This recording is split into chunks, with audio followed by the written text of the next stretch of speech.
Adilabad Congress party assembly incharge Kandi Srinivas Reddy పేద రైతు కుటుంబంలో పుట్టి స్వయం కృషితో ఎదిగారు. పేదల కడుపు నింపాలన్న పెద్ద మనసుతో 3.5 ఏళ్ల కిందట చేపట్టిన నిత్యాన్నదాన కార్యక్రమం నిర్విరామంగా కొనసాగుతుంది. అమెరికా నుండి ఆదిలాబాద్కు వచ్చిన తర్వాత కేఎస్ఆర్ ఫౌండేషన్ స్థాపించి దాని ద్వారా అనేక సేవా కార్యక్రమాలు కొనసాగిస్తున్నారు. పట్టణంలోని కంది శ్రీనివాస్ రెడ్డి క్యాంపు కార్యాలయం ప్రజాసేవ భవన్లో ప్రతిరోజు ఎంతో మంది ఆకలి తీరుస్తూ నిత్యాన్నదాతగా ప్రశంసలు అందుకుంటున్నారు.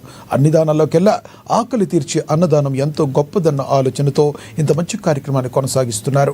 ఈ నిత్యాన్నదాన క్షేత్రానికి ప్రతిరోజు పరిసర ప్రాంతాల నుండి వందల సంఖ్యలో వచ్చి భోజనం చేస్తున్నారు. ఒక్క మంచి ఆలోచనతో ఇలాంటి కార్యక్రమం నిర్వహించడం సదా అభినందనీయమని కంది శ్రీనివాస్ రెడ్డి జిల్లా ప్రజలు తమ నిండు మనసుతో అభినందిస్తున్నారు.